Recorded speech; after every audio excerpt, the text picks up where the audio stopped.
uma ideia entre esses grupos de que deve ser feita a chamada remigração, né, que as pessoas que estão, por exemplo, na Alemanha, como migrantes em outros países, devem voltar para os seus países de origem. Uma, uma ideia que não faz o menor sentido atualmente, principalmente se a gente considerar que a migração, na verdade, é um movimento que não acontece hoje. Ele é um movimento contemporâneo, é um movimento histórico, é um movimento humano pelo qual as sociedades se transformam. O que acontece é que muitas vezes, em vez da gente tentar entender esse movimento e aprender com ele, né, para que sejam feitas políticas, para que sejam feitas reflexões, a opção que tem sido preferida por alguns grupos, né, por alguns grupos sociais, por alguns grupos políticos, é de simplesmente rechaçar e apontar aquele que vem de fora como uma potencial ameaça àquela sociedade local. E o Murilo está de volta. Eu tô de volta. Aqui a luz tá ruim hoje, tá complicada. Mas pode continuar, Rodrigo, se você quiser. Você estava numa linha de raciocínio, né? E aí depois eu entro, a gente vai conversando aqui, né? Mais ou menos isso mesmo. Se você quiser continuar o que você Bom, a estava ideia é um falando. pouquinho. Não, só então concluindo, assim, já dando o gancho para você entrar aqui, Murilo, e quem mais quiser participar também, acho que ele vai fazer um bate-papo então, a esse respeito.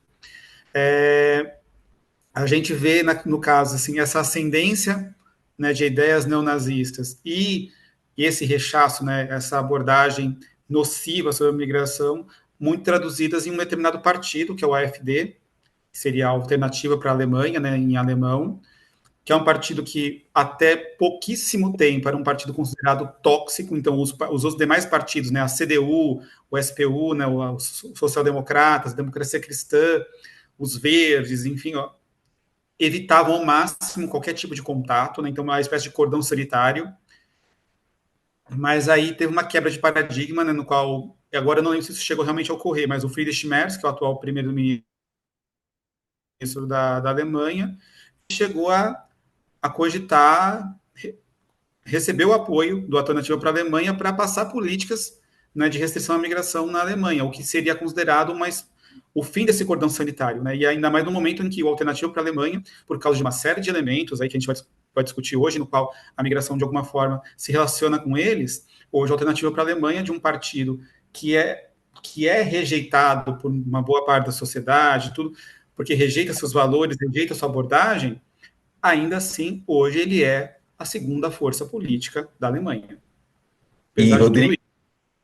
inclusive, saiu recentemente uma pesquisa eleitoral em que o AfD já está superando o outro partido, que eu acho que é o CDU, né? Se eu não me engano, que é o partido que era da Merkel. O CDU, que Merz, é o partido do Merz também.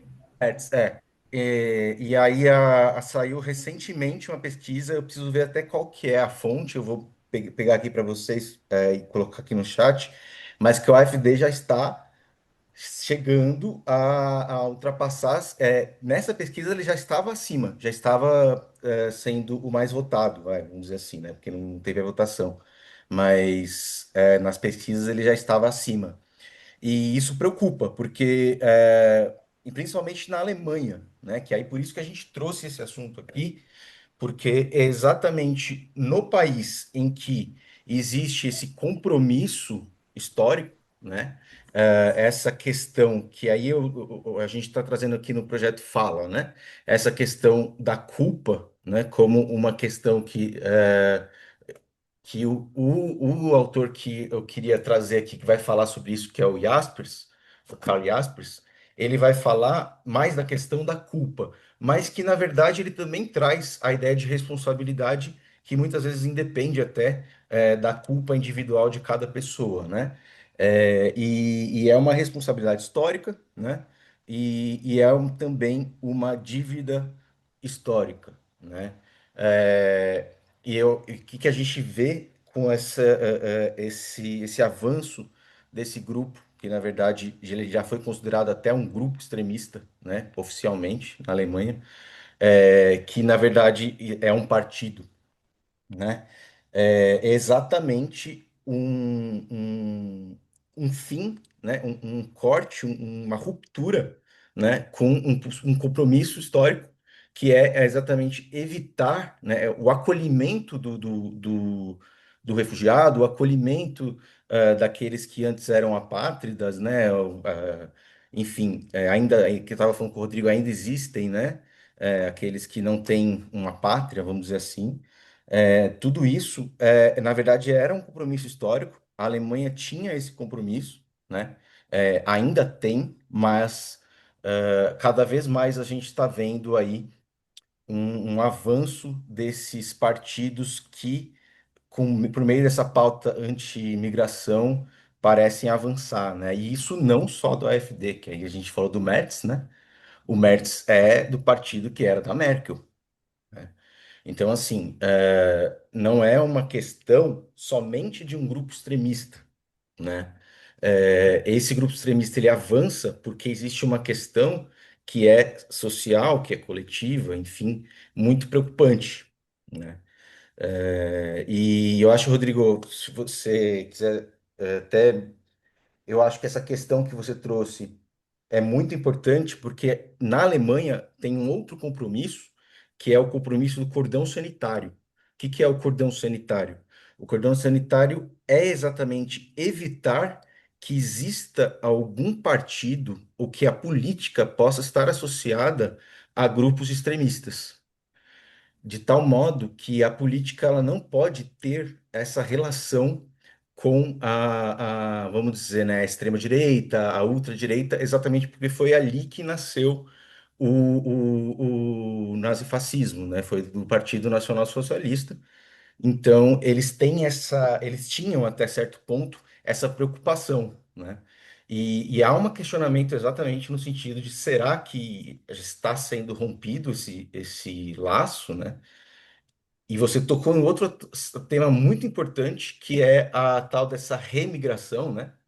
Que eles estão falando, o que também sugere uma discussão sobre quem seriam os remigrados, né? Seriam aquelas pessoas que foram para a Alemanha por conta desse compromisso histórico, exatamente por conta dessa necessidade que a Alemanha tem, essa obrigação que a Alemanha tem, né, em relação aos refugiados, enfim, aos migrantes em geral. E agora parece que é o inverso. Eles estão querendo voltar, eles estão querendo levar essas pessoas de volta. Acho que isso que é o remigrar, não é isso, Rodrigo? As pessoas que chegaram, vão ter que voltar para o seu país. Não é isso que eles estão dizendo? E ainda é uma. Que país, né? Porque hoje a gente, quando a gente começa com essa migração, a gente pode entender que a pessoa ela pode ter dentro de si, né, elementos culturais de diferentes países, né? Eu acho muito bacana quando tem uma pessoa que, por exemplo, ela tem a dupla, ou até mesmo tripla nacionalidade, né? Então ela consegue transitar entre diferentes mundos, assim, sabe? A gente não vive numa aldeia fechada, né? A questão da globalização traz isso também, da gente se ver como parte de um mundo como um todo. E isso, e ao ser parte de um mundo, não significa que você precisa abrir mão.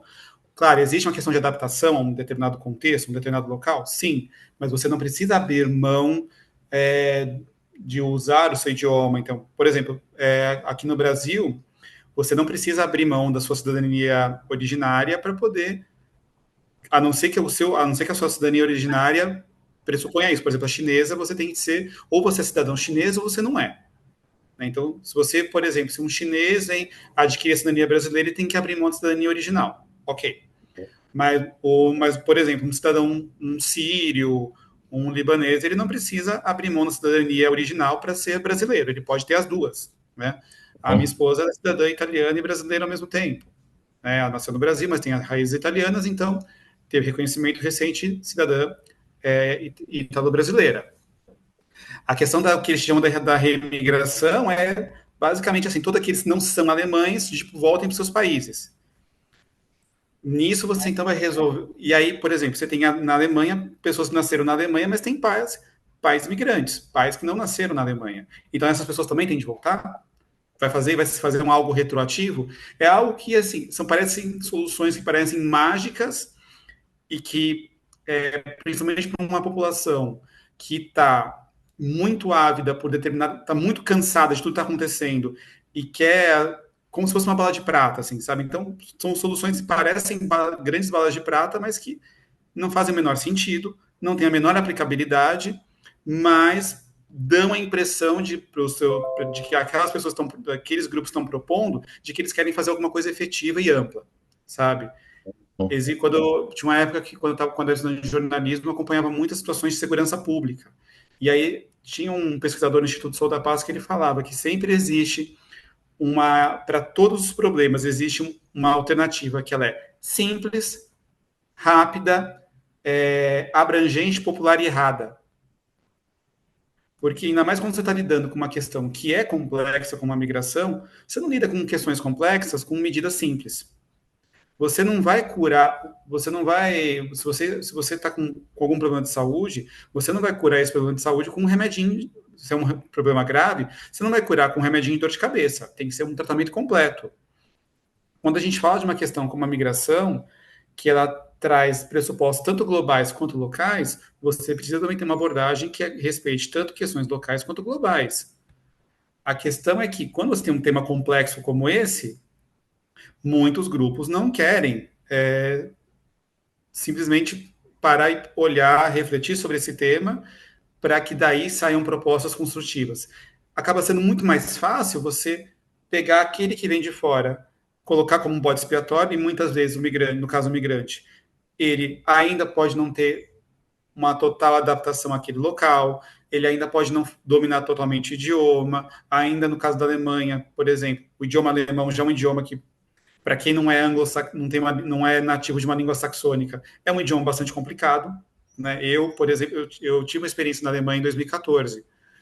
Eu sofri um pouquinho, assim, foi a primeira vez que eu estive num local que eu não entendi o idioma, embora muita gente na Alemanha fale inglês, então isso eu conseguia me localizar razoavelmente bem, mas, por exemplo, olhando apenas as placas, eu olhava assim, tá, onde é que eu tô? O que eu tô fazendo? Imagina uma pessoa que está morando ali, que está vivendo aquele contexto, sabe? Não é fácil.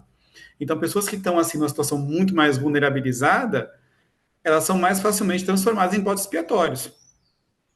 Sim. E é o que a gente tem visto hoje em relação, não só no Alternativa para a Alemanha, mas em outros grupos de extrema-direita na Europa.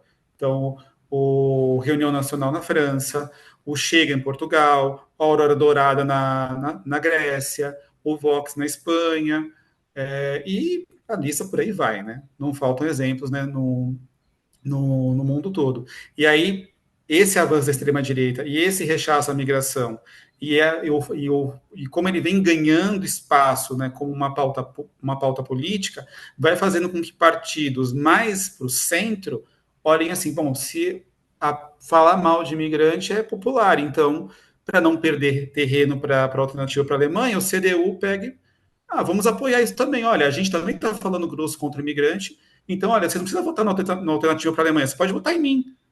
E aí você vai criando uma reação em cadeia no qual pessoas, né, comunidades acabam ficando marginalizadas. Acabam ficando. O bode expiatório acaba ganhando essa conotação para outros grupos mais ao centro, o que é muito preocupante. E tem uma questão também econômica, né? Porque, na realidade, quando você está numa crise econômica, as pessoas querem entender por que essa crise ocorreu. E às vezes, algumas respostas parecem muito mais simples. Por exemplo, a resposta de que a culpa é do migrante, que acontece em muitos lugares. A gente vê isso como um discurso nos Estados Unidos, a gente vê isso muito, muito forte nos discursos dos Estados Unidos, inclusive no discurso do Donald Trump, que a gente fez, né, um curso recentemente que a gente apresentou em uma das aulas só sobre a questão da crimigração, né, a criminalização do migrante. O que a gente está vendo nos Estados Unidos é não somente uma aversão ao migrante, mas uma transformação em criminoso, porque eles acabam trazendo o estereótipo, né, criando esse estereótipo, porque realmente isso dá popularidade, é uma plataforma política forte para dizer que a economia pode melhorar se não tivermos migrantes, né? E o que é uma grande besteira, porque na verdade, se você pegar a Alemanha, por exemplo, sem a imigração, tem até aquele vídeo, não sei, eu vou até vocês quiserem, eu acho que o Rodrigo estava comentando comigo desse vídeo. É um vídeo que começa a mostrar como seria um hospital na Alemanha sem imigrantes. E começa a sair, a desaparecerem os migrantes. E no final tá todo mundo no hospital sem enfermeiro, sem nada, né? Assim, é uma situação, é uma grande mentira, né? Um fake news que rola assim, de forma muito clara em relação à questão da migração, né? Em geral, né? E aí, por que que a gente trouxe, né, o Rodrigo aqui, que a gente convidou o Rodrigo? Exatamente porque a gente tem que pensar, né? Seria interessante a gente pensar, talvez, sobre uma questão que eu queria trazer aqui, que eu acho que para a gente continuar a nossa conversa, e agora, os novos alemães, a nova geração que não teve contato, por exemplo, com os pais, né, os parentes do Alan que estavam aqui com a gente, né, que não teve contato com o Gabriel Waldman, que foi um sobrevivente que foi lá no Berliner, lá a gente conversou com ele, que era um sobrevivente do Holocausto, que era criança na época do regime nazista, né?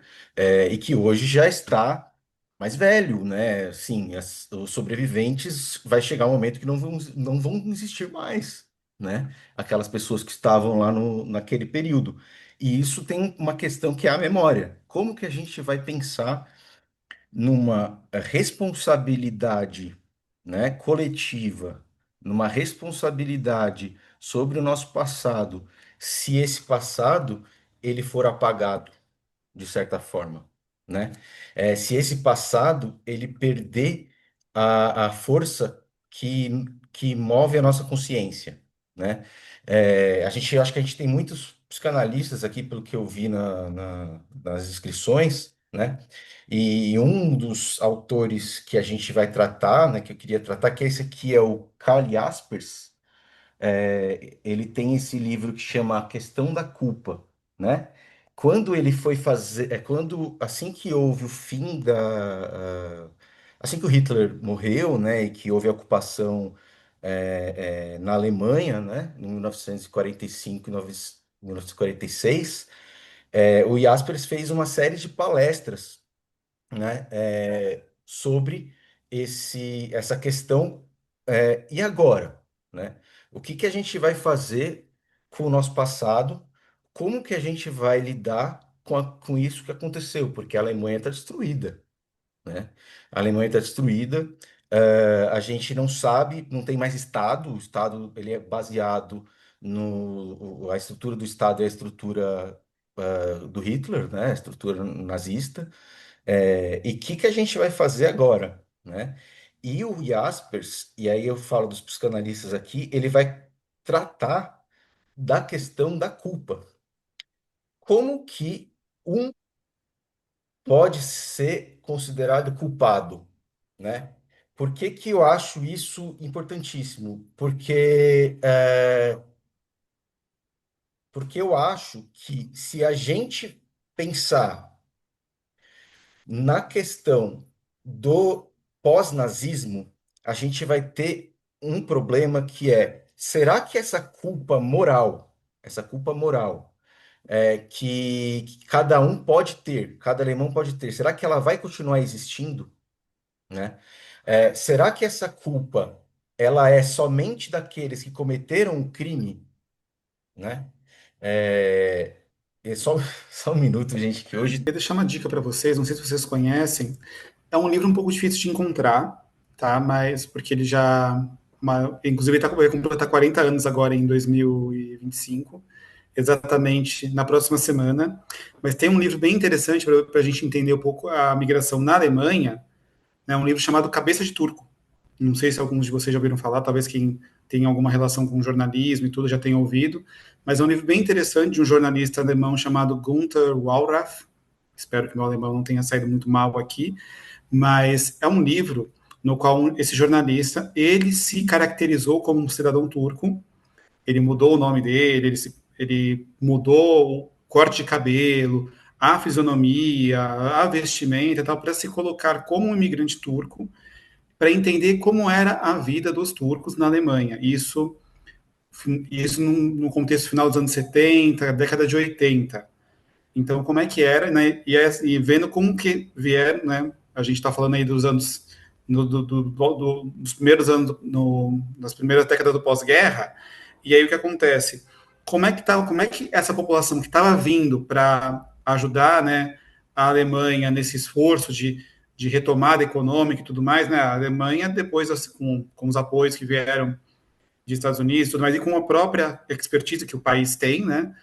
Foi se tornando uma economia forte, né? Então a Alemanha passou a ser um país que se tornava atraente para cidadãos de outros países, né, da Europa. Então imigraram para a Alemanha pessoas de países como Itália, do país do leste, então Polônia, Romênia, Bulgária, e teve uma presença bem interessante de cidadãos turcos, né? Então alguns nomes recentes aí da seleção que passaram pela seleção alemã tem ascendência turca, né? O Mesut Ozil, Serdar Tassi, se eu não estou enganado aqui, né? Então você tem vários jogadores, né, de futebol que tem ascendência turca.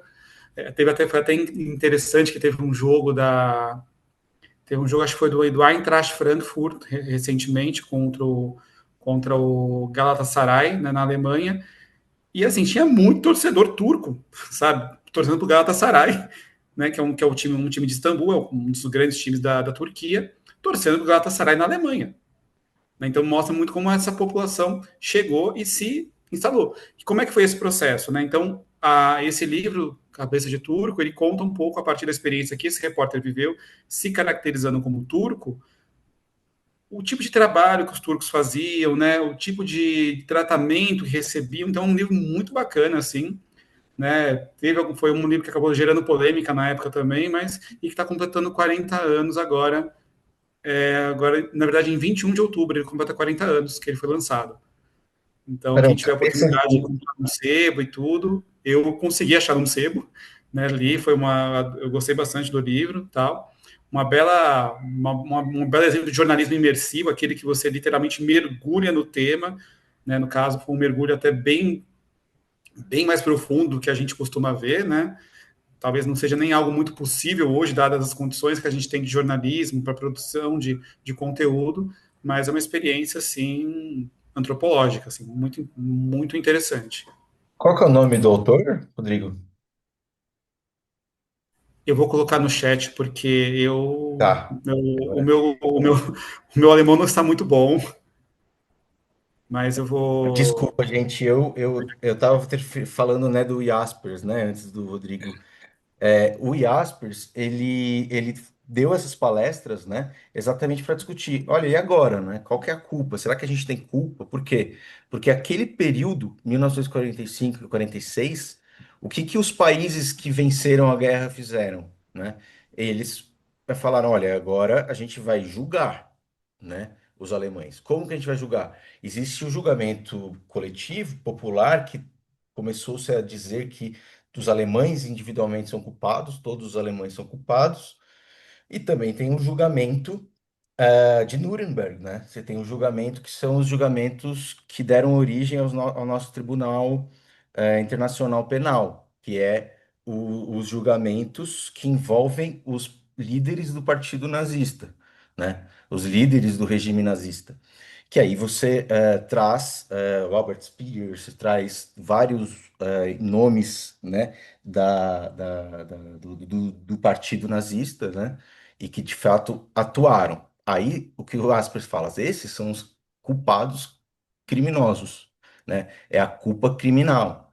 Além disso, você vai ter a culpa moral, que é individual, mas que tem a relação com eu era um alemão nessa época e não fiz nada, né? Em relação a isso, ou eu fiz algo em relação a isso, né? E eu fazendo ou não fazendo, talvez eu tenha tolerado tudo o que aconteceu, né?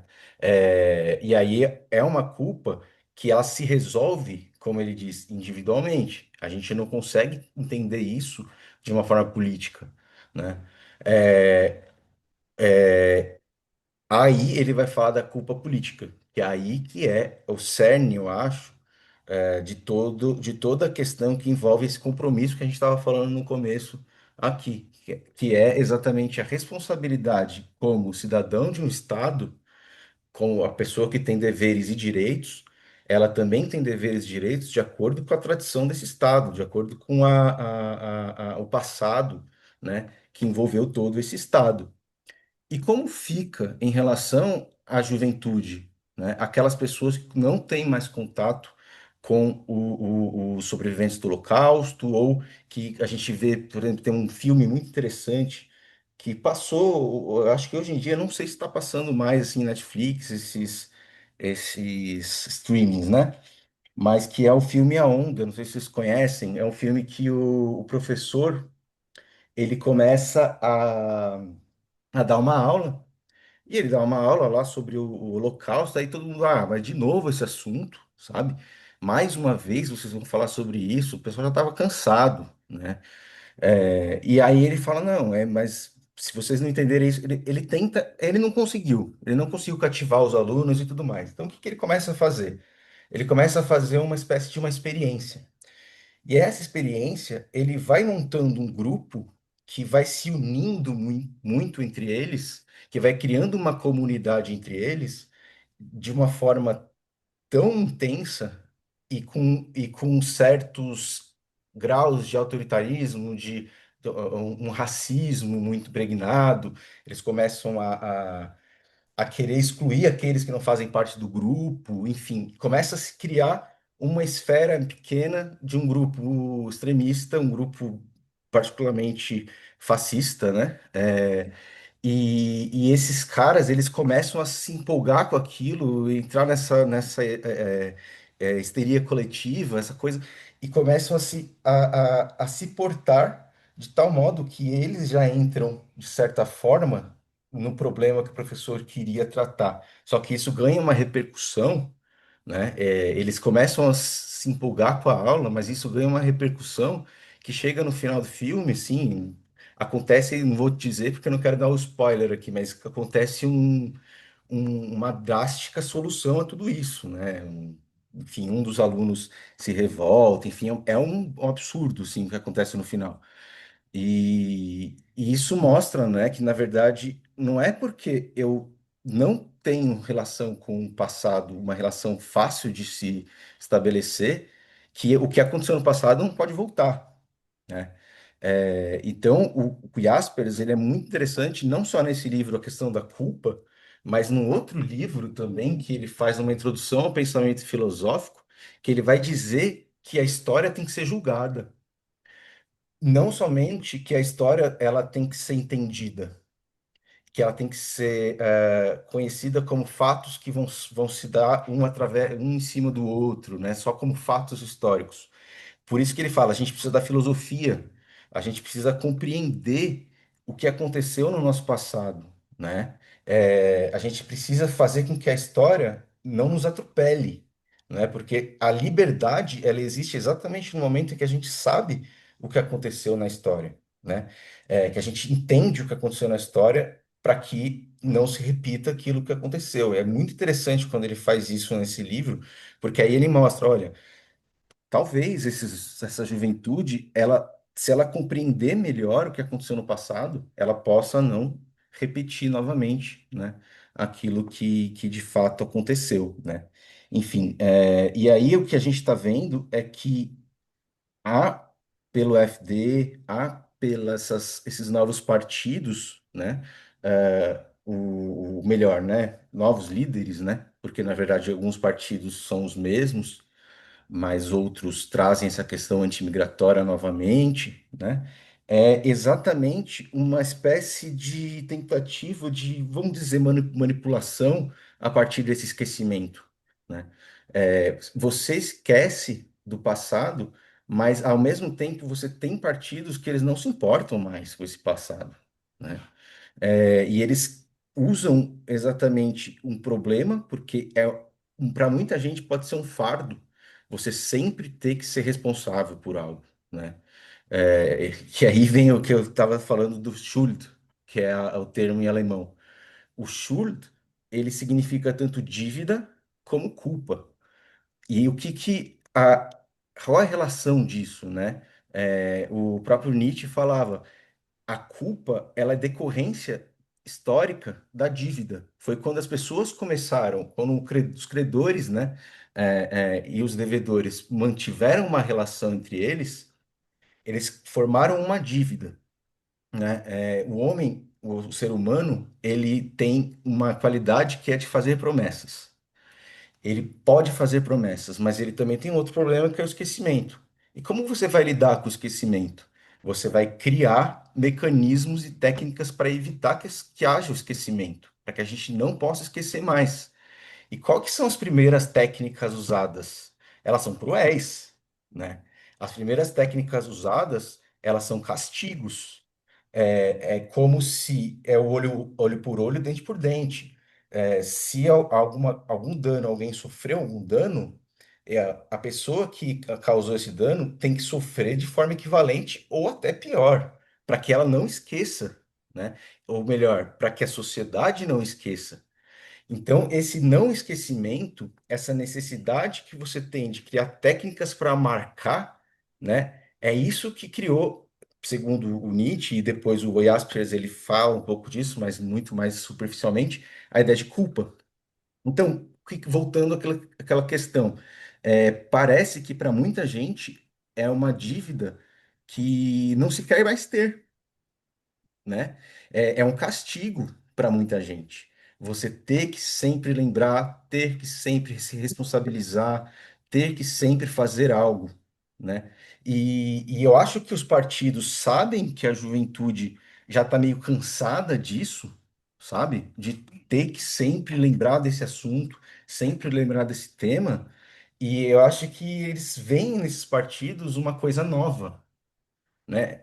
O esquecimento é novo, né? Você precisa do esquecimento para fazer para as coisas serem novas, para tudo ser novo. E eu acho que essa marca da dívida ela acaba sendo apagada muitas vezes, porque esses partidos sabem que a juventude não quer, né? Ela sabe que muitos, que nem eu dei o exemplo da onda, os caras não querem mais estudar o nazismo, estão cansados em muitos lugares, né?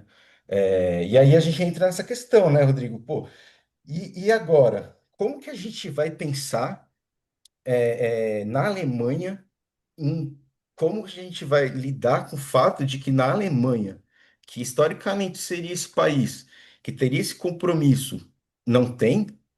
Será que a gente chegou num ponto que não vão mais existir países, agora nesse momento, não vão existir países de fato que vão lidar com essa força da extrema-direita, cara? Porque assim, eu fico pensando, a gente está num momento difícil, né, Rodrigo? A gente tá num momento difícil, não tá? Muito difícil a gente ver figuras. Passou uma moto aqui, desculpa. A gente vê aí figuras, né, que encontraram esse elemento de revisão histórica, né? E aí, Murilo, acho que dá para acrescentar em alguns lugares, acho que não é nem questão de esquecimento, mas é questão de mudar, de tentar mudar a narrativa sobre o que aconteceu, no sentido de que, olha, tudo que aquilo que você viu no passado, gente, não é nada disso. O que vale é isso aqui, entendeu? Aquela solução que você parece que você tirou da cartola, nossa, por que eu não pensei nisso?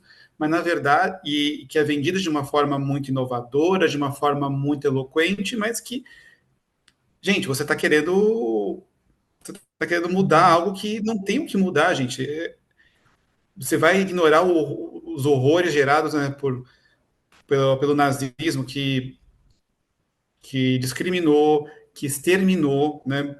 Só lembrar, dos campos de concentração, dos campos de extermínio, né, que existiram na época da Segunda Guerra Mundial, né, de como esse modelo, de alguma forma, foi replicado em alguns países, sabe? Né, práticas de exploração. E aí depois não. E essa questão da união pelo ódio, né? A gente, não só na Alemanha, mas a gente vê em outros países, né, como essa união pelo ódio, Bem, né?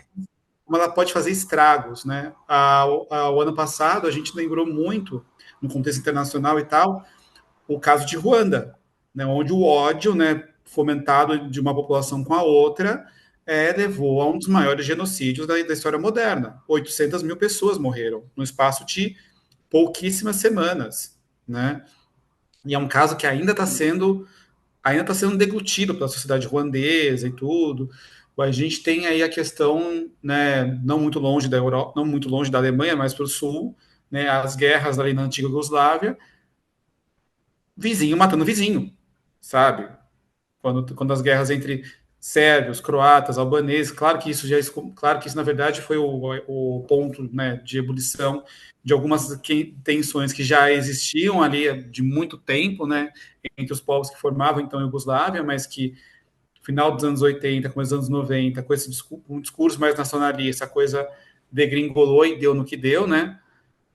E aí então, assim, a gente está vivendo um momento muito preocupante, no qual, em vez de construir, né, no sentido de acolher, de integrar, a escolha tem sido por muitos grupos de segregar e de falar assim, não, você não faz parte disso, eu não quero você, né? Eu lembro muito, né, a gente está vivendo um momento muito complicado. E aí você falando, Murilo, lembrei de quando eu visitei Berlim, eu visitei o Museu do Holocausto. E eu lembro até hoje de uma. Que ali tem os perfis de algumas famílias, né? Então, algumas famílias só uma pessoa sobreviveu, e teve famílias que, né, só as crianças. Teve uma família, até eu lembro, uma família judia de origem sérvia, chamada família de Maio, uma família que ninguém sobreviveu. Até, gente, como é que conseguiram registro essa família, né? Mas pensa, histórias, famílias que simplesmente realmente morreram, né? Histórias que terminaram completamente, clãs familiares, trajetórias que terminaram completamente por conta daquele episódio histórico, sabe? Isso para mim foi uma coisa que marcou, sabe? Essa visita lá no Museu do Holocausto. Ou então, em Berlim, né, tem uma outra parte que chama Topografia do Terror, né, que foi feita ali, parece como se fosse uma cicatriz, assim, dá a impressão que é uma grande cicatriz ali na capital alemã, né, e que, se a intenção era essa, acho que conseguiram, sabe? Mas aí eu fiquei pensando em até uma coisa que talvez quem esteve lá há menos tempo pode dizer. Esses locais, eles estão sendo frequentados por alemães também, ou basicamente estão sendo frequentados por turistas? Né? Pessoas que entendem a Alemanha como detentora desse compromisso, dessa culpa, e aí, ao mesmo tempo que os próprios alemães, né, e aí tomar bastante cuidado para a gente não generalizar, né, porque a generalização também é algo muito complicado e que também pode, pode gerar grandes mal-entendidos, pode gerar grandes problemas, mas será que está havendo uma menor presença de cidadãos alemães nesses locais que são destinados à memória? Tem uma coisa que quando a gente começou a conversar aqui, eu comecei a pensar, será que isso está acontecendo? Será que não está? Será que tem pesquisas já sendo feitas nessa linha? Então, uma coisa para a gente pensar aqui e, sobretudo, assim, além de pensar nisso, pensar e agir de forma que a gente evite que isso volte a acontecer, porque por mais que hoje o contato seja menor, a gente vê que o risco disso voltar a correr existe, né? A gente top e sem contar que hoje os elementos tecnológicos, né, as armas de guerra são muito mais letais do que já era na década de 40, né? Na década de 40 se usou o que tinha de mais moderno, né? Até na década de 40, em 45 se usou bomba atômica. No caso, os Estados Unidos usaram a bomba atômica sobre o Japão. Até agora foi primeiro e único exemplo, mas ali você teve uma amostra muito clara do quão nocivo, de quão letal, de quão, tipo, ponto de não retorno é você voltar, né, para um cenário assim de barbárie, né, de soterramento de valores humanos que foram sendo construídos ao longo de décadas e que a gente vai nas últimas décadas esses valores sendo questionados, né? O quanto isso foi nocivo, foi ruim para o mundo todo e mais do que nunca a gente tem que pensar, se não pensar em formas de como fazer. Gente, para. Olha o que aconteceu. Você quer isso de novo? Sabe? Talvez pensando numa questão de narrativa de como tornar interessante novamente, que as pessoas entendam e saibam do risco que a gente está correndo, sabe? E aí a gente tem a questão migratória como um exemplo disso, né? De como essa narrativa de revisão e de distorção de valores, de fatos, no caso, não conduz a gente a lugar algum. Pelo contrário, só bota a gente mais ainda num quarto escuro que a gente não sabe o que está acontecendo e sabe se lá se a gente está no meio de no meio de um quarto ou se a gente está à beira de um precipício. Sim. Não, inclusive, ô, Rodrigo, você comentou, né, sobre a questão do memorial ou museu, agora eu não lembro exatamente, do Holocausto que tem na Alemanha, é museu, Museu do né? Holocausto em Berlim. Então, se eu não me engano, em 2016, 17, alguma coisa assim, há um tempo, um político da AfD, ele, não sei se você lembra disso, mas ele deu ele falou, né? Ele publicou uma fala sobre o fato de que para ele a Alemanha era o único lugar em que havia um museu para expor a vergonha alemã. Ele considerava e considerou esse lugar como um lugar de vergonha. Para você ver como a narrativa que você está falando, ela pode ser manipulada de várias formas. A mesma situação, ela pode ser usada para X ou para Y, né? E essa conversa que a gente está tendo aqui, a necessidade da gente entender esse passado, compreender, julgar, criticar, né? Esse passado, ela é, ela é mais do que necessária para que essas sementes que brotaram no nazismo e podem brotar em outras coisas, elas não sejam novamente plantadas, né? É, uma das questões, né, que inclusive outro filósofo bem importante, que é o Bauman, ele vai falar, na realidade, gente, o que aconteceu com o nazismo, ele tem uma relação com a própria tecnologia, né? Ele começa a dizer, ele começa a explicar que as tecnologias mais modernas, as formas mais modernas de lidar, elas, se a gente não começar a pensar sobre elas de uma forma crítica, de uma forma pensando nela como algo que pode ser usado para o bem-estar, né, para possibilidades humanas, né, elas podem seguir um outro caminho, essas questões tecnológicas. O exemplo que ele dá, por exemplo, é da pessoa que não solta a bomba, é da pessoa que manda alguém soltar. Essa pessoa que manda alguém soltar, ele diz, ela não vê a bomba sendo estourada, ela não vê a pessoa sendo ensangrentada, as pessoas morrendo e etc. Ela, por meio de uma divisão de trabalho muito terceirizante, que a gente hoje está tão terceirizado, né?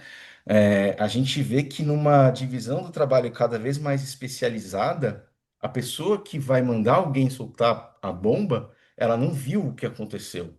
E para esse sistema, né, moderno, vamos dizer assim, é, essa burocracia, né, no sentido weberiano mesmo, do Max Weber, essa questão burocrática, essa questão tecnológica, tudo isso, ela pode servir tanto para algo interessante como para algo péssimo, péssimo, né? Então, assim, pode acontecer o que aconteceu, né?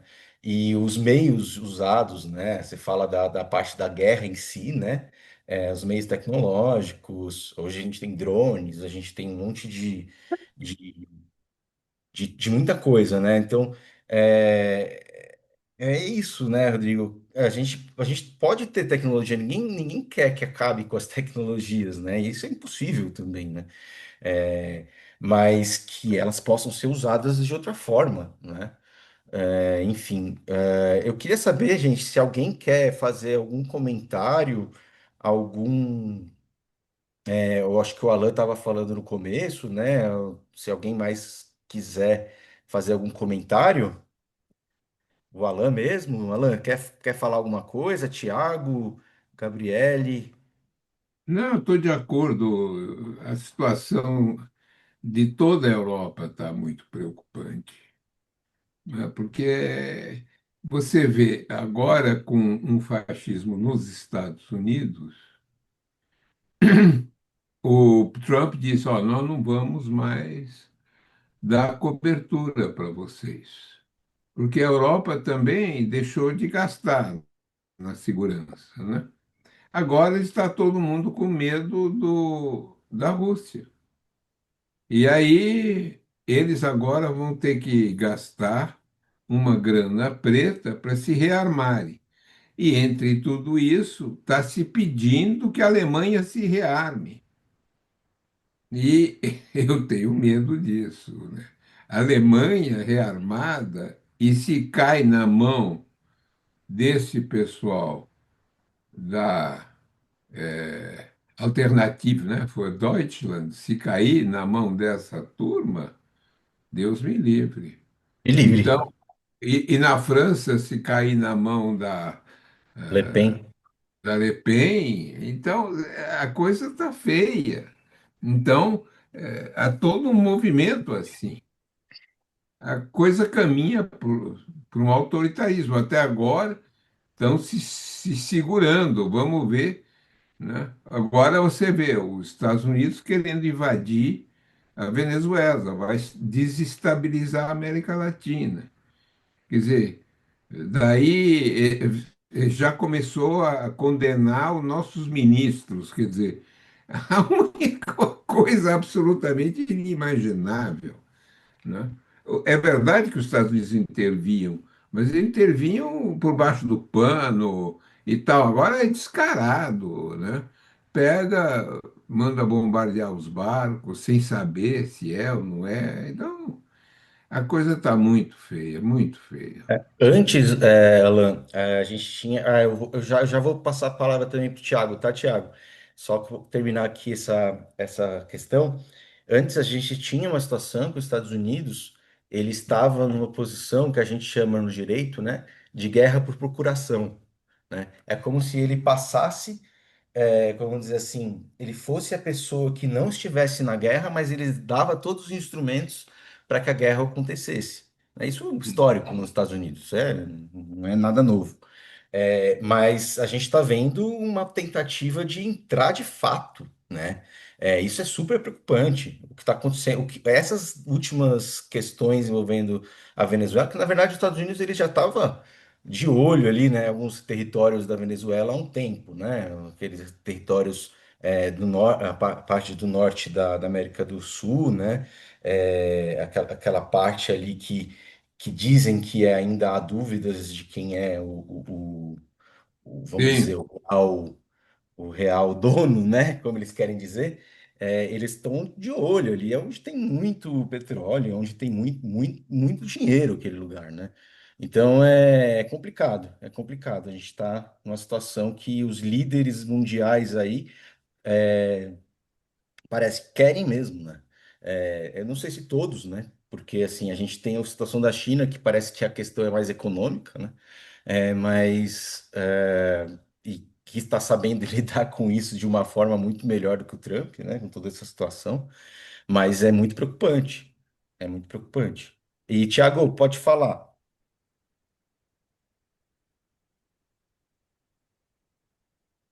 Boa tarde, gente. Vocês estão me escutando agora? sim. Sim,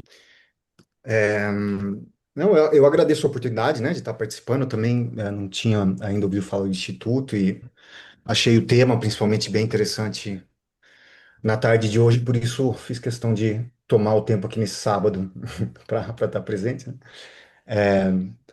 Agradeço também pela dica dos livros, alguns deles eu não tinha ouvido falar ainda, principalmente esse da Ingrid, né, do grande amor do sobrevivente do Holocausto. Eu já tinha ouvido falar do Franz Stanger, do Gustav também, né? Inclusive fica também uma dica para um filme da Deutsche Welle, um documentário, acho que 2023, talvez, e em português que fala muito sobre a história do Gustav Wagner, acho que é o nome dele, que era o colega do Franz Stanger, que também trabalhou no campo de concentração de Sobibor e Treblinka. Os dois moravam no Brasil, o Franz Stanger foi extraditado, e 10 anos depois esse Gustav Wagner foi preso aqui no Brasil e o nosso Supremo Tribunal Federal da época decidiu que os crimes dele já tinham prescrito e ele não foi extraditado para a Alemanha, né? É, Então, Assim, eu achei principalmente, eu estou de acordo com tudo que vocês disseram, né? Assim como a Alain disse, eu achei principalmente o início da nossa conversa bem interessante, porque isso traz a discussão um pouco para o contexto brasileiro também, sabe? Eu acho que muito do que foi dito aqui a gente pode traçar paralelos com o que tem acontecido aqui no Brasil também, né? Não é à toa que um dos partidos que tentou se criar aqui no Brasil era a Aliança pelo Brasil, né? Tem essa questão da criação do inimigo imaginário, né? Na Europa são os imigrantes, aqui no Brasil são os esquerdistas, os petralhas, os comunistas, né? Então acho que tem essa ascensão da extrema-direita que é um fenômeno global e que toca a nós aqui também, né? Muito desses mecanismos, dessas dinâmicas assim tem acontecido aqui também. Como eu sou professor de alemão aqui na Federal do Paraná, né? Da área de germanística, do curso de letras, eu tenho me interessado bastante por esse tema. E a gente tem dito que aprender sobre a Alemanha é interessante, mas nem todos os nossos alunos eles têm a oportunidade de viajar para a Alemanha, de ter uma experiência local, né? E os livros didáticos que a gente usa normalmente, eles são muito focados nessa vivência na Alemanha, né? Como se o livro fosse feito para um potencial turista, para alguém que tem um poder aquisitivo para estudar e morar lá por um tempo, e tal, né? Sendo que os nossos alunos eles não têm essa oportunidade. E aí, o que a gente tem pleiteado é que a gente precisa de material mais regional, né? Que fale mais, tracem mais paralelos, que tracem mais contrastividade linguística, né? Entre o português e o alemão, mas também cultural, né? E esse tema, para mim, é bastante interessante, né? Quais são as pegadas do nazismo, do fascismo no contexto brasileiro, né? E nesse sentido, a gente tem tentado tratar desses temas daí em sala de aula com aprendizes de alemão, como língua estrangeira aqui no Brasil. Por isso, me interesso por essas histórias do Joseph Mengele, do Franz Stanger, do Gustav Wagner. É mais uma dica de livro de historiadores, expressões do nazismo no Brasil, Partido, Ideias, Práticas e Reflexos, organizado pelos colegas Bruno Leal e Thaís Campelo Lucas, né, que vai falar sobre o Partido Nazista no Brasil, sobre os mitos que a gente tem no pós-guerra dos fugitivos nazistas para o Brasil, com o que foi publicado à época, né? Então, o que eu acho que a gente poderia começar a refletir também é como que ah, esse pós-guerra também reverberou aqui no Brasil e continua reverberando, né? Então, no nosso caso também é lembrar da história europeia para que não deixar que isso aconteça aqui também, né? Que tome cada vez mais força. É mais nesse sentido. E alguns outros pontos assim que eu não eu concordo, mas eu acho que a gente tem que relativizar. Por exemplo, quando vocês dizem que a Alemanha tem uma culpa histórica e por isso que abre-se as portas para a imigração, né? Eu acho que tem um fator econômico também, né? Que é muito rentável para a Alemanha receber estrangeiros de uma certa classe, com uma certa qualificação para inclusive suprir o mercado interno deles por mão de obra, né? Mão de obra barata às vezes, né?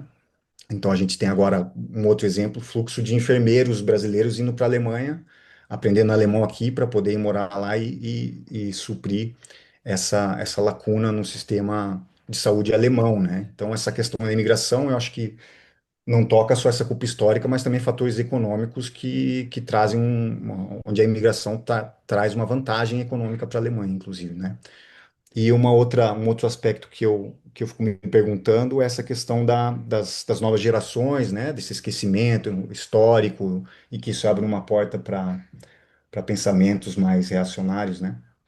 Eu fico me perguntando muito das pessoas que eu conheço na Alemanha que são simpatizantes da AfD, que votam na AfD, pessoas bolsonaristas aqui no Brasil, elas não são só jovens, né?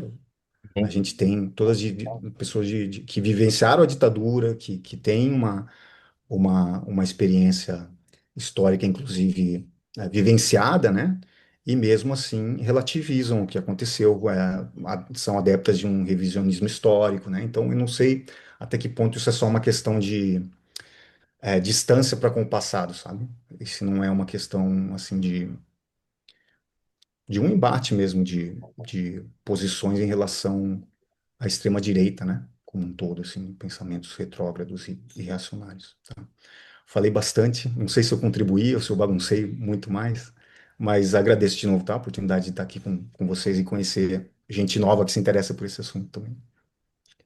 Certeza, isso que você tocou agora, Tiago, é muito importante, porque é, quando eu trouxe mesmo essa questão da culpa, do Jaspers e tudo mais, é porque realmente ele não fala ainda dessa questão econômica, né?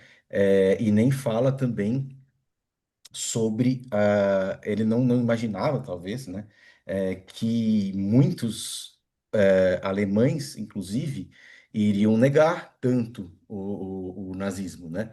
Porque o que a gente tem também no momento pós-nazista, que não é tão falado, é uma espécie eu preciso lembrar do nome de um filme que é excelente para quem é professor, mostra uma menina que ela vai fazer um trabalho sobre o passado nazista e ela não conheceu o passado nazista.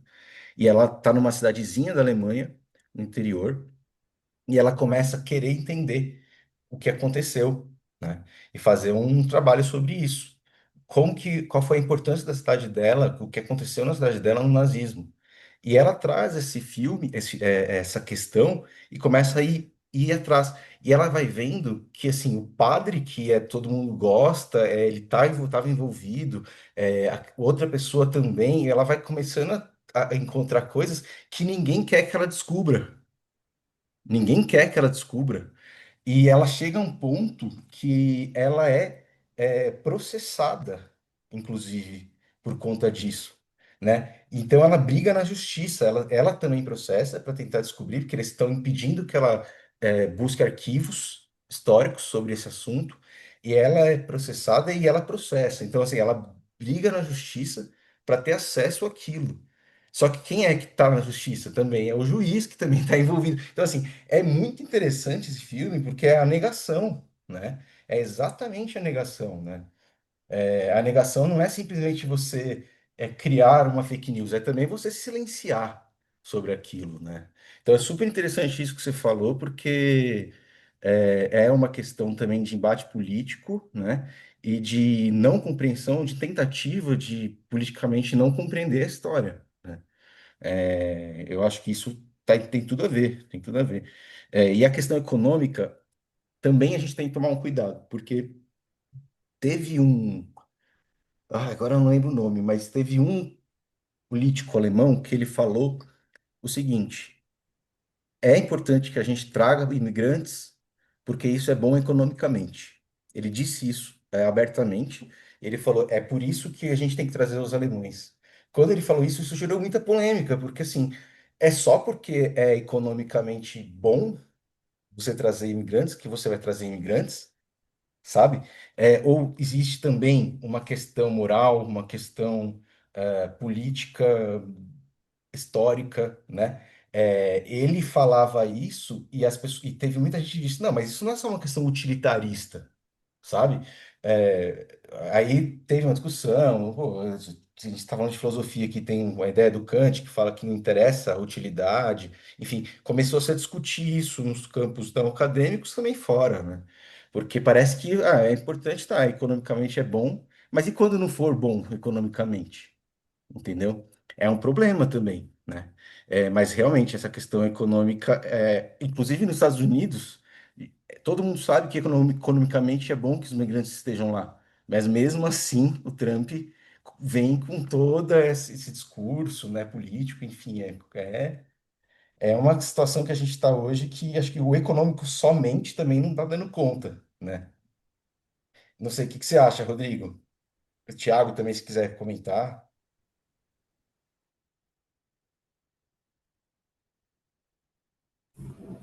Econômico só a migração assim é um tema que ele pega em diversas, a gente associa muito a migração apenas à questão econômica, né, mas ou simplesmente um assunto internacional, né? Tanto é que quando você olha as reportagens, né, sobre migração, elas costumam aparecer justamente no caderno internacional, ou então no caso da Folha de São Paulo, caderno Mundo, né? Só que é um tema que ele tem interfaces, ele é um tema transversal. Então, você pode falar de migração em qualquer tema. Você pode falar de migração em política, você pode falar em economia, você pode falar em saúde, educação, esporte, né?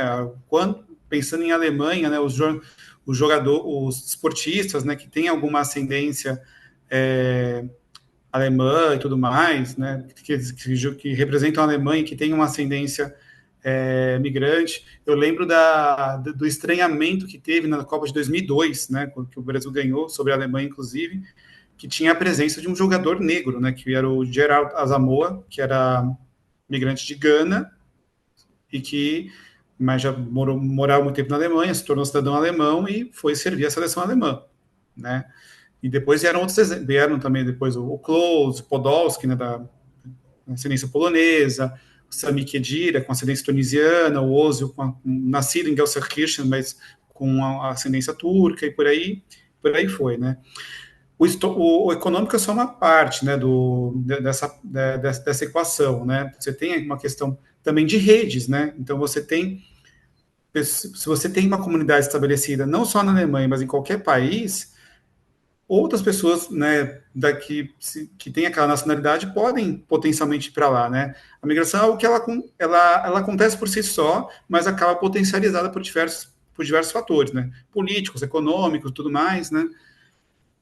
Então, por que tem, por exemplo, ainda assim você tem, por exemplo, uma forma muito mais rara? Porque você tem, por exemplo, haitianos que vêm para o Brasil? Porque você já tem uma comunidade estabelecida. Assim como você já tem uma comunidade turca estabelecida na Alemanha, apesar de todo o problema que os brasileiros estão vivendo em Portugal, você tem uma comunidade brasileira muito grande em Portugal. Então, no mínimo, pessoas que estão lá, brasileiros em Portugal, vão dar algum tipo de apoio para aquele brasileiro que está indo para lá. Então, a migração também se dá muito por redes, né? Redes sociais, redes afetivas, enfim. Então, é só uma parte disso. E aí, você citou do Bauman, né, Murilo?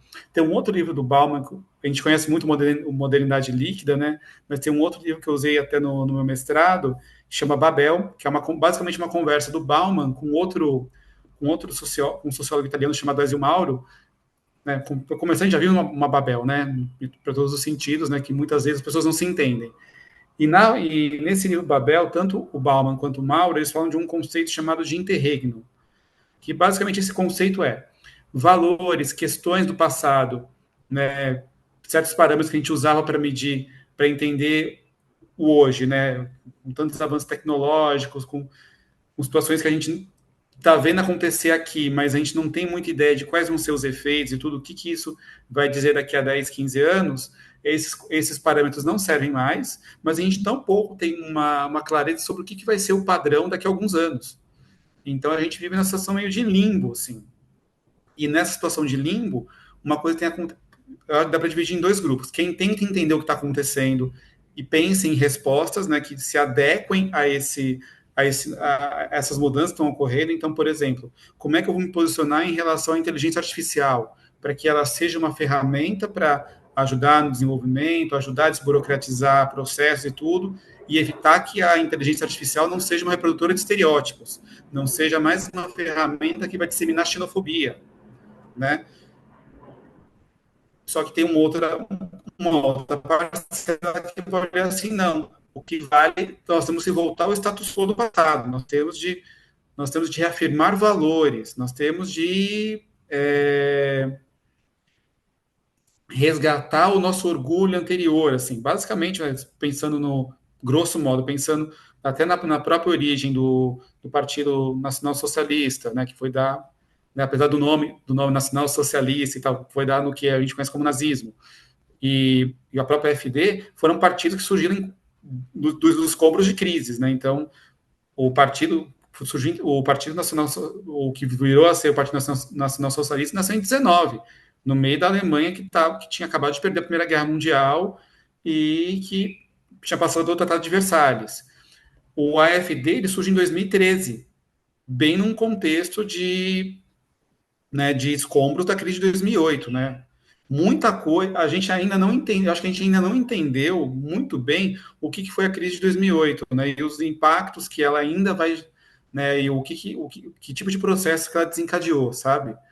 Então, e aí, e que respostas estão sendo dadas, né?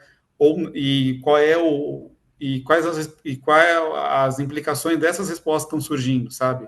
Então é tudo uma questão.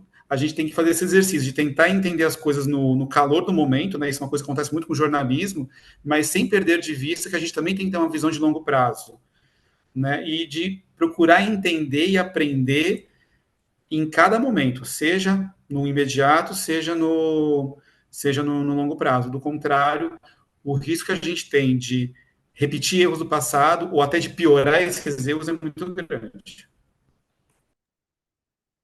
Com certeza, Lio. É, assim, impressionante o que a gente está vivendo e toda essa questão mesmo de várias formas, né, de negacionismo. Inclusive, você que está falando agora da parte desses escombros, o aproveitamento desses escombros econômicos, essas crises econômicas também, né? Foi assim, né? Foi logo depois da crise de 29 e a Alemanha já estava muito mal economicamente antes da crise de 29, né?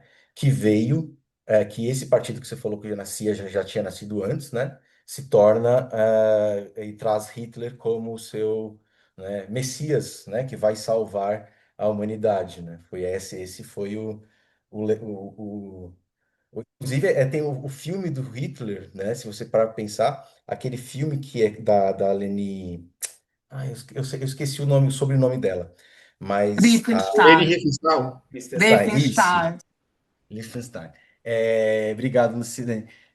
Esse filme mostra o Hitler descendo do avião, descendo das nuvens, assim, é uma coisa apocalíptica, uma coisa meio, tá chegando, o grande Messias finalmente, né? Uma coisa meio, então, porque a situação estava muito ruim na Alemanha, então, assim, agora vai chegar quem vai salvar, né?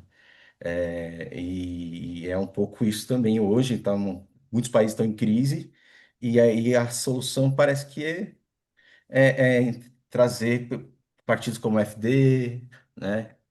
O Trump veio com esse argumento, né, de que a crise está vindo por causa dos migrantes, enfim. Lucilene, quer falar então? Finalmente uma voz feminina para a gente aí. Boa noite. Estou falando de Heidelberg, na Alemanha. É um prazer estar aqui. Eu sou uma aluna veterana do Instituto, né, Murilo? Então, é o seguinte, muito parabéns, primeiramente, né, pela iniciativa. E eu fiquei aqui, eu estava tranquila, passiva, quando de repente eu comecei a pensar, porque o Rodrigo, perdão, o Murilo trouxe o assunto, né, quando foi falado sobre o museu em Berlim, do Holocausto, de pensarmos sempre nos dois lados da história, né, ou como diz a Dite, né, é o perigo da escuta de um lado só. Não estou defendendo ninguém, eu só vou trazer alguns detalhes.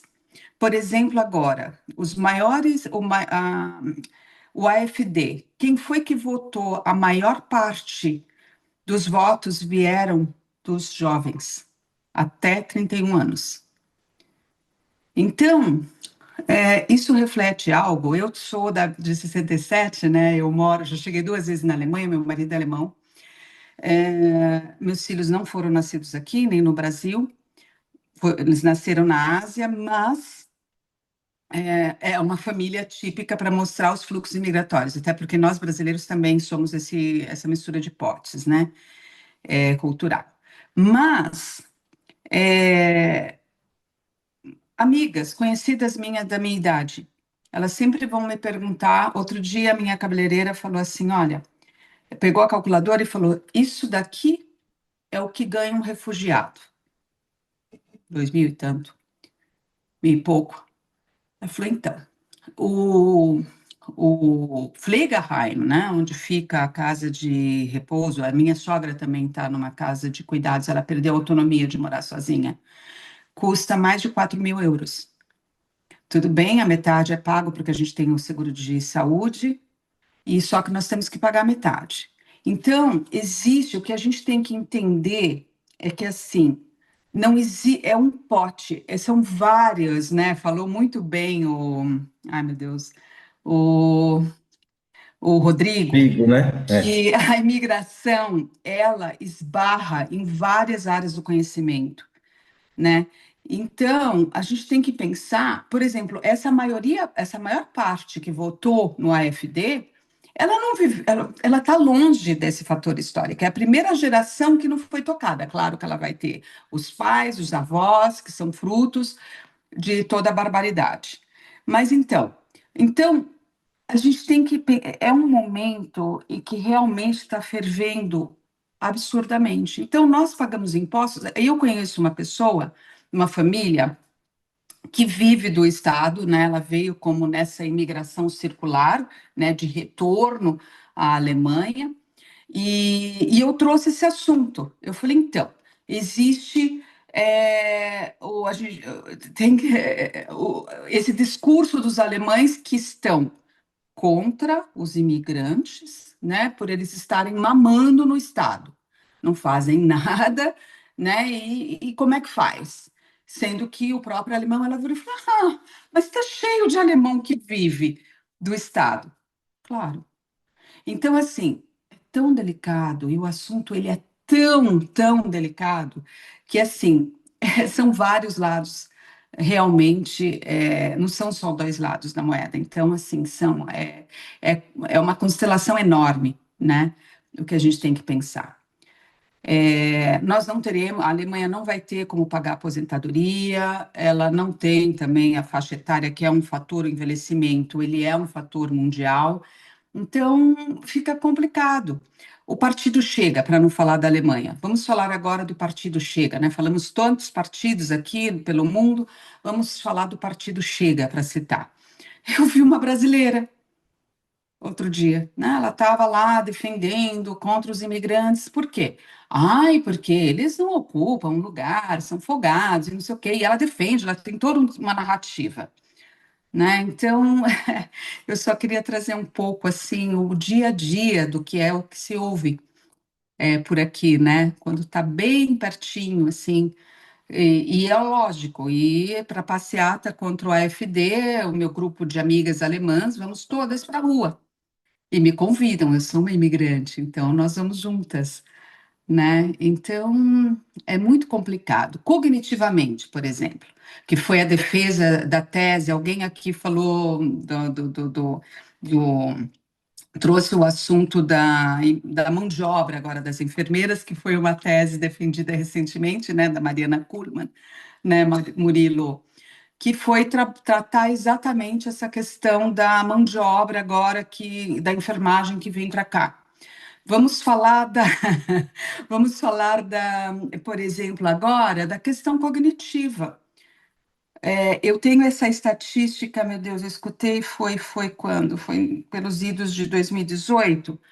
A metade não passa dos refugiados na prova de aquisição básica para você se inserir na sociedade, por uma questão que é o Vertovec, né, que cuida da superdiversidade, do fator imigratório que é a dor. Eles não têm, eles têm tanto trauma. Claro que isso pode ser uma questão de falta de idoneidade, querer não passar por questões, né? Mas existe sim um fator real, que é o cognitivo. Eu falava, a questão da imigrante brasileira é muito estudada, assim, porque há 30 anos atrás, em Suíça, eram as brasileiras, e elas não tinham, eram analfabetas funcionais em português. Como é que vão aprender o alemão? Então, assim, a gente tem que. São grandes reflexões a serem feitas, então, esses espaços eu só tenho a retornar mesmo. A parabenização e reconhecer que é um assunto emergente mesmo. Não, com certeza. Obrigado aí pela sua contribuição estando na Alemanha, né? Porque assim, o que a gente vê são matérias jornalísticas, inclusive o Rodrigo sempre traz, Rodrigo e o Migramundo, né? Eu vou deixar aqui até o Instagram. Se Rodrigo, se você puder deixar aí embaixo no chat o Instagram do Migramundo, e o site também, né? O portal, obviamente, porque a gente vê muito pelas notícias, né? e pelas matérias, as questões. E você trazendo que vocês estão pensando nessas passeatas, né, contra, né, o UFD, Várias, temos eu não várias sabia que estava passeatas, tendo e sido elas são formação. itinerantes pela Alemanha. Então, quando passou em Aham. Heidelberg, assim, acho que o ano passado nós tivemos pelo menos umas 3 ou 4, e vão todas as Mas é muita gerações. gente ou é uma coisa assim, um grupo muito Muita pequeno? gente, é absurdo, assim. Eu vou já googar aqui agora e eu já passo. Se eu não conseguir aqui nesse meio tempo, Murilo, eu te passo. E aí eu te passo as reportagens. Dá tempo de eu falar? Dá sim. Deixa eu falar, gente. Aí depois da Mariângela, aí eu acho que a gente, inclusive, era até 1 hora, mas deu muito problema com a internet aqui, a conexão, a luz, e acabou atrasando um pouco. Até peço desculpas. Mas aí a Mariângela falando, a gente faz um tópico para terminar, tá? Porque também sábado a gente também tem que descansar, né? Eu vou ser breve, eu não acompanhei tudo, mas eu gostei demais, né, de conhecer o Instituto e, de alguma forma, eu quero dizer que eu me senti também muito representada pela fala da Lucilene. Eu vivo uma experiência de remigração, vamos dizer assim, não pretendo voltar para a Alemanha, né, país do qual a minha família paterna precisou fugir em 33, né? Mas eu fui incluída nos programas reparatórios, no sentido de ter direito à cidadania alemã, né? E, ao contrário do Alan, que encontrou um álbum de fotografia, eu encontrei um diário da minha avó imigrante, muito impactante, que eu espero, em que ela relata a vivência dela no Brasil e a preocupação com os familiares que ficaram na Alemanha e que sofreram todas as desgraças, né, de muitos dos judeus, né? Então, estou trabalhando com a memória, fiz nessa minha aproximação com o país, né, muitos amigos, alguns eu já tinha, e eu tenho a sorte que meus amigos são todos engajados no acolhimento de imigrantes, né, que é uma tarefa muito difícil, dadas as diferenças culturais, de escrita, no caso dos sírios, né, da direita. Já não bastasse o alemão ser uma língua difícil, né, tem a especificidade da língua árabe, né? Enfim, meus amigos estão engajados, né, mas a gente vê isso que a Lucilene descreveu muito bem, né? Muita gente acolhendo, recebendo, e é lógico, a contrapartida daqueles que fazem as contas, né? E tem situações realmente muito difíceis, né? Então, também cumprimento o grupo, né? E eu acho que isso precisa ser visto com toda a complexidade, né? De quem está lá no dia a dia. Me lembrou, desculpe, nem Pode esperar o falar. respiro. Nós pagamos aqui 45% de impostos, por exemplo, numa faixa determinada de salário, ou mesmo é isento se você ganha 9 mil, mas, por ano, ou quando você ganha um mini job, que era o que meus filhos ganhavam no colégio para lavar prato, ou sei lá, né? E você não consegue viver com 400 euros aqui. Então, o cidadão alemão ele tem que pagar impostos, porque ele tem todo esse benefício, essa infraestrutura, né, que tudo funciona, né? Meus filhos estudaram por 3 anos no Porto. Quando eu fui ver a lista de material, os mesmos livros daqui. Eu paguei, nossa, era 1.000 a 3.000 reais. Eu voltei, eu falei, meu Deus, eu falei na reunião lá dos pais, como assim 3.000 na Alemanha de graça? Entre aspas, eu falei, não se esqueçam, e os descendentes todos. Ah, imagina, mas como assim é de graça? Claro, a gente esquece que isso já foi pago. Nós pagamos impostos para isso, para ter esses livros de graça, que são, inclusive, enquanto não muda né? Nós falamos aqui, o professor do Paraná estava falando de material didático. Até que não se mude esse material didático, o aluno devolve, você usa o ano que vem. Então, assim, como você vai educar uma sociedade toda com os refugiados? A integração se dá pela língua, língua é cultura. E o que mais? E aí ele chega aqui, as próprias ucranianas. Olha só, eu vivo muito melhor, eu vou fazer férias em Dubai. Para que eu vou trabalhar? São discursos que são ouvidos aqui. Então, é muito complicado. Gente, eu nem sou alemã, hein? Mas eu acho que a gente tem que ouvir todos os lados. E para pensar. Obrigada.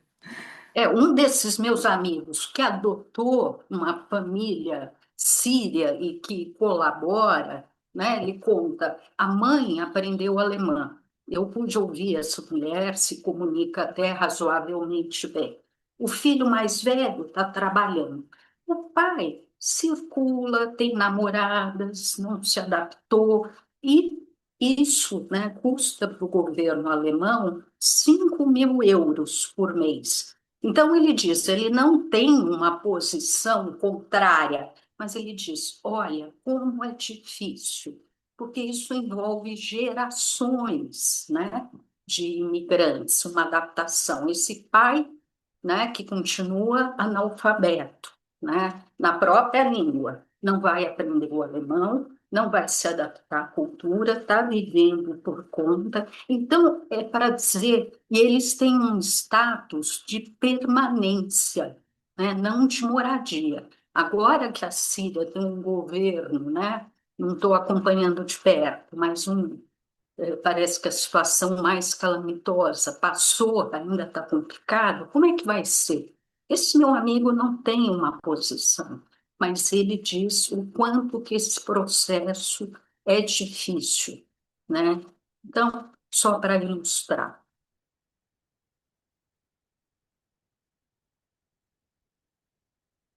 Desculpa, estava sem áudio aqui.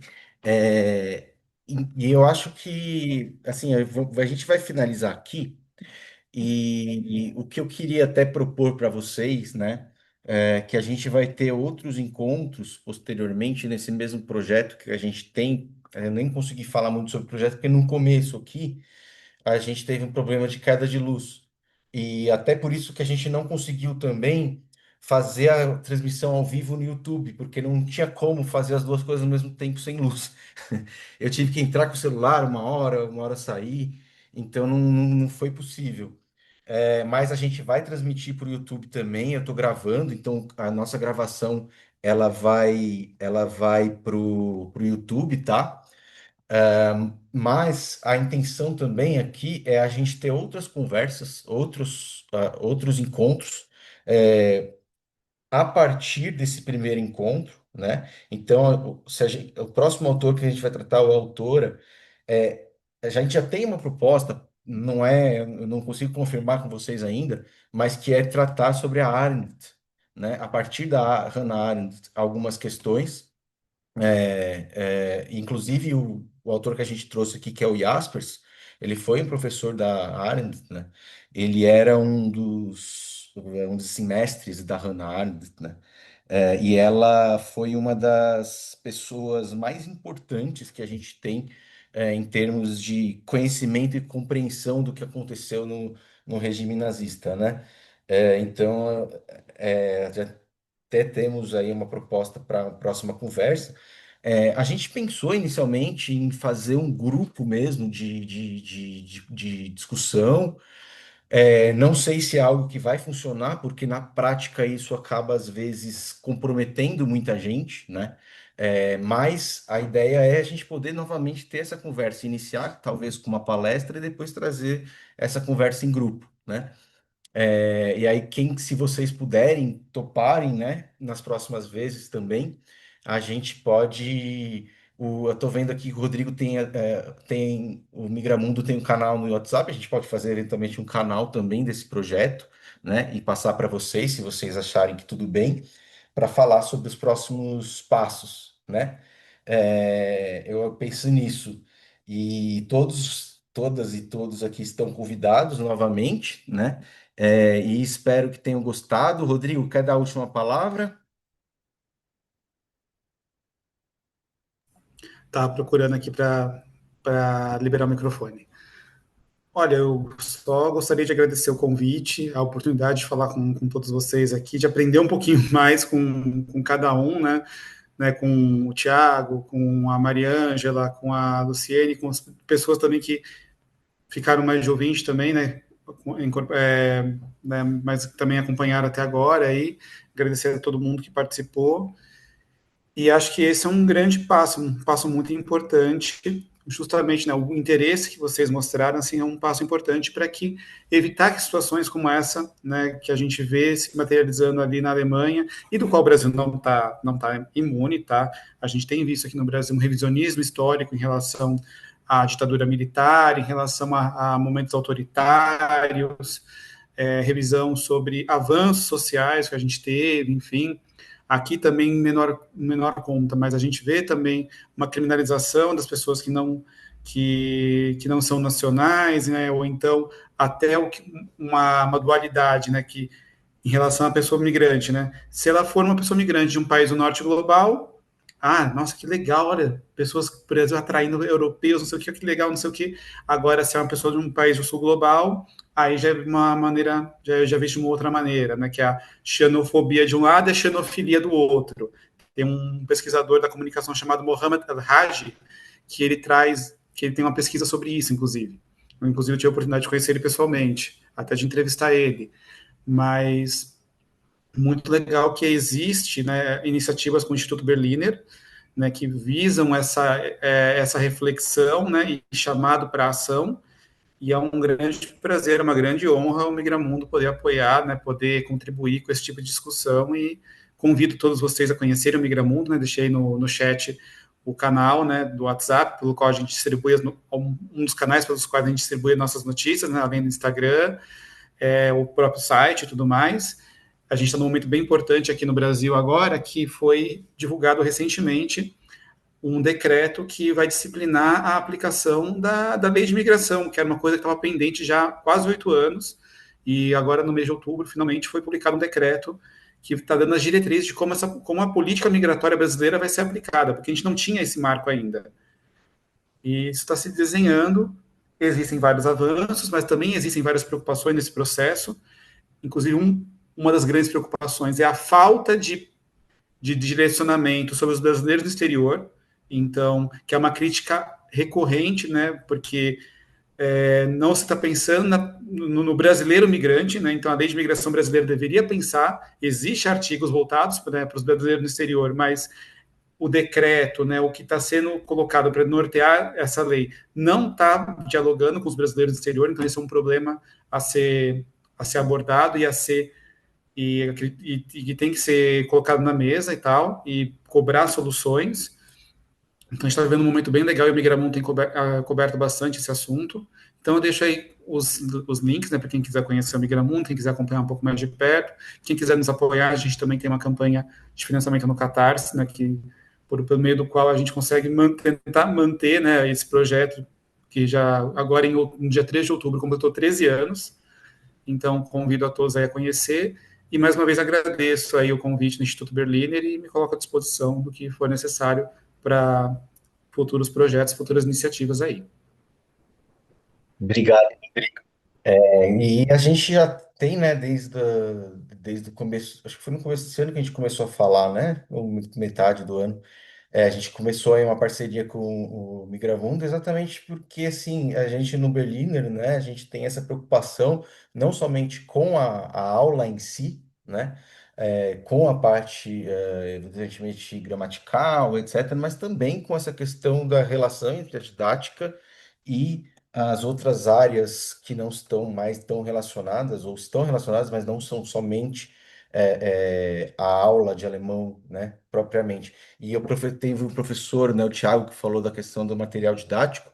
Esse é um problema muito sério, porque a gente teve uma polêmica recentemente, né, sobre sempre tem, mas eu acho que teve uma bem forte, um caso de um livro totalmente racista.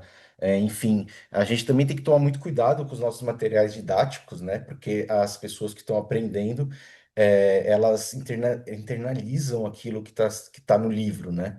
Então, é muito importante essa consideração do professor Mariano, o professor Tiago, porque a gente também precisa renovar os nossos materiais didáticos. E o Berliner também pensa também além da própria sala de aula, não só na sala de aula, para ampliar essa crítica, né? Pra ampliar eu não sei se a palavra é essa, mas o espírito crítico nas pessoas, nos alunos, né? É, inclusive a gente faz também, te leva uma, uma série a gente leva os nossos alunos aos museus, a gente foi inclusive no Memorial do Holocausto, a gente foi no museu na época do começo de janeiro, né, que tem o dia de rememoração do Holocausto. A gente foi no Museu Judaico, que estava tendo uma exposição muito interessante, inclusive sobre a recepção ou não recepção de judeus no Brasil na era Vargas, né? Então, assim, tinha várias questões interessantes que a gente foi vendo fora da sala de aula e pensar a Alemanha também como um lugar, né, para a gente dialogar e trazer, né, para que as questões nossas também sejam abordadas e a gente não caia, né, em alguns esquecimentos aí, alguns problemas sérios de esquecimento, né, ou de manipulação para que aquilo no passado seja realmente verdadeiro, né? E não caia nessas questões dessas nossas fakes que a gente tem aí todos os dias, né? E muito obrigado, Rodrigo. A gente deixou ali em cima a Mariana deixou esse livro da polêmica, né? Tem o link. é, Foi denunciada essa editora, né? Enfim, teve várias questões. E é isso. A gente fica, então, eu vou deixar mais para frente, eu mando para vocês alguns materiais, se vocês permitirem, né? Por e-mail ou até por WhatsApp, para a gente ver se a gente também continua essa nossa conversa de outra forma. Tá bom? Muito obrigado aí a todas, a todos, e espero que a gente consiga conversar mais. Tchau, gente. Tchau, muito obrigado, um abraço, bom te conhecer. Conhecer a todos aqui, inclusive quem está lá na Alemanha, longe, e a minha colega e amiga Mariângela. Tchau, tchau, Beijo. gente.